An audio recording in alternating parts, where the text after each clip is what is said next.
The Bible told you who Israel is. The world just refused to believe it. Before we enter John's vision, we must understand what Revelation 11 is truly revealing.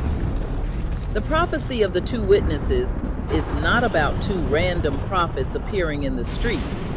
It is about something far deeper, the silencing, erasing, and trampling of a people whose identity the world has tried to bury. For generations, the nations have argued, debated, and speculated about who Israel really is. But Scripture never left this a mystery. The Bible describes them through markers the nations cannot erase, yokes of iron placed on their necks, Deuteronomy 28:48. A return to Egypt in ships, Deuteronomy 28:68. Shall scatter you among the nations, and ye shall be left few in number among the heathen, Deuteronomy 4:27.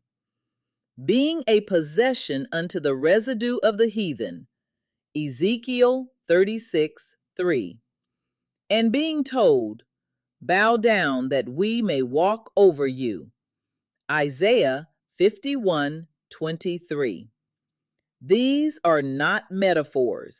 These are the deep and dirty things the nations have done: captivity, chains, forced labor, humiliation, erasure, and domination, all foretold in the very scriptures the world claims to read.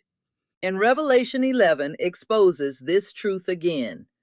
This is the dead in the streets, a people stripped of identity, crushed under nations, their testimony treated as lifeless, their presence ignored, their suffering displayed before the world with no one to mourn them. With that understanding, we step into John's vision. John saw something in Revelation 11 that shook him to his core, something he never expected to see again. He remembered the first command clearly, the voice like a trumpet saying, "Write in a book what you see," Revelation 1:11. And John obeyed. He wrote what was shown to him. He followed every vision as it unfolded: lampstands, seals, trumpets, judgments. But when he reached the vision in Revelation 11, he froze. For there, rising before him, was something he never expected to see again. John had seen the crucifixion once with his natural eyes, but in the spirit he saw it again, not as a memory, not as a story retold, but as a living posture rising from the nations. His voice trembled as the weight of it struck him. "O nations, I have stood at the foot of the cross. I watched the nails driven. I watched the world mock him. I watched the Holy One rejected. And now I see it again." He looked toward the angel, not for words, but for understanding, and the sorrow reflected there told him everything. John felt the realization pierce him. Do you not know the posture you are living in today, this very minute? Do you not recognize the spirit you are standing in?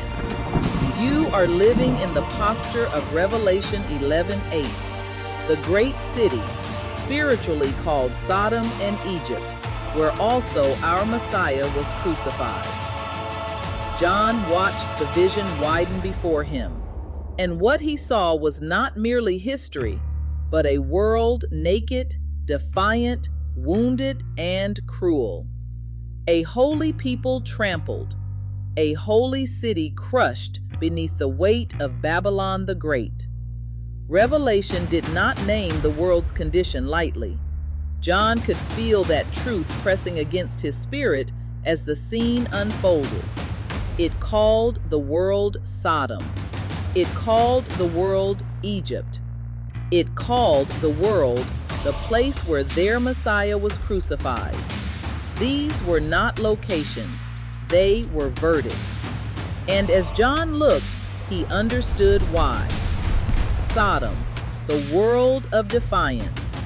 He saw it not as a distant city of ancient sin, but as a posture, a world that mocked holiness, rejected covenant, and celebrated rebellion as though it were freedom. He saw a world laughing while the witnesses mourned, a world applauding while the holy city was trampled, a world calling darkness light and light darkness, and demanding heaven to agree. Sodom was not a place. It was the world's heart exposed. Egypt, the world of oppression. John saw it rise again, not with pyramids or pharaohs, but with the same spirit, the same system that enslaved the people of the Most High. He saw backs bent under burdens, voices silenced, power worshipped as though it were a god, and he understood the verdict. To call the world Egypt was to say, "You have enslaved his people again. You have oppressed the ones who bear his name. You have repeated the ancient cruelty." John's eyes fixed on the words burning in the vision, where their Messiah was crucified. And suddenly the weight of it struck him. This was not merely a place. This was not a moment in history. This was a verdict, a revelation of what the nations had done. John felt the truth rise inside him like a cry he could not contain. Do you not know who you struck? When the nations trampled his people, they were not striking mere men. When they crushed the holy city, they were not crushing a place. When they killed the witnesses, they crucified their Messiah again, the faithful witness of Revelation 1:5. For he is not separate from them. He is not distant from those who bear his name. He is in them. He is with them. He is one with the word placed in their mouths. And as John watched the vision unfold, the revelation opened like the first dawn.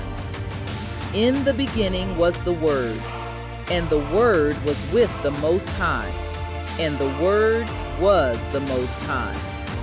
Before anything was formed, before light broke the silence, before the heavens were stretched out like a curtain, the Word already was. And that same eternal Word planted his witnesses from the beginning. For Isaiah 51:16 did not speak of a moment in time, but of a decree older than creation.